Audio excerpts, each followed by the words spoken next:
Hello friends and welcome back to another amazing explosive video. So guys, we just got a very clear message from the Australian voters and it's not subtle. According to the latest Resolve Political Monitor poll, a majority of the Australians want the government to cut the spending, reform tax concessions like the capital gains tax and negative gearing and deliver the income tax relief. So guys, that's not a fringe sentiment.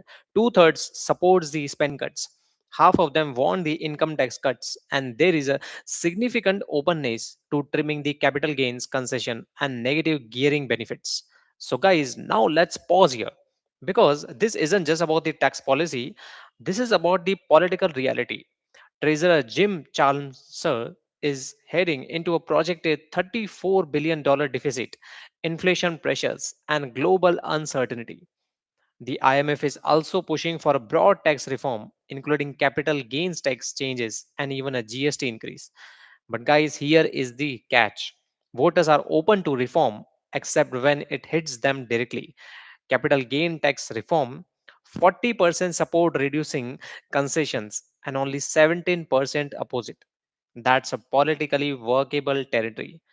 And negative gearing, even stronger appetite for the change, but increase the GST, 54% rejected outright. And about cutting the health spending, only 8% support that. Cut the age pension, 5%. In other words, voters want the discipline, just not on the services they rely on.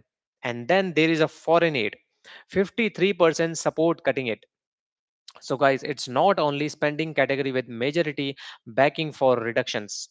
But here is the context, guys. Foreign aid is roughly $4 billion in a $785 billion budget.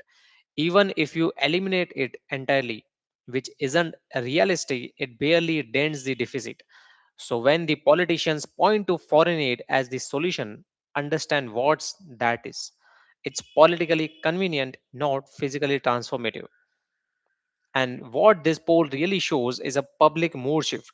Australians are feeling cost of living pressure. They want the income tax relief. They are spectacle of government spending. And so, guys, they are increasingly open to structural tax reform, particularly around the property concessions that many see as benefiting investors over the first home buyers. Also, here is the political tightrope, guys. The coalition has already ruled out capital gains tax changes. Labour says it won't touch the GST, and both sides promise income tax cuts. And everyone says they will improve the budget bottom line. So, guys, the maths on that is right. You can't cut the taxes, protect major spending programs, and significantly reduce the deficit without touching politically sensitive areas. That's just arithmetic. So the real question isn't whether the reform is popular in a poll. The real question is who is willing to actually do it. Because capital gains tax reform and negative gearing adjustment have been political third rails before. They have caused elections. This upcoming budget and the by election climate around it will test whether this apparent appetite for reform translates into votes when the specific proposals are on the table. Also, polling support is one thing, guys. Ballot box behavior is another. But make no mistake, the political environment is shifting. Voters want the tax relief, they want the fiscal restraint, and they are increasingly open to rethinking long standing concessions.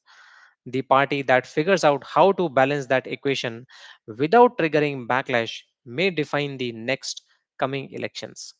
So, guys, thank you so much for joining in today and being with me till the end. This was the major update from today's story. If you like this breakdown, kindly give it a thumbs up and also subscribe to our channel for such amazing daily updates. And I will see you guys in the next video. Thank you.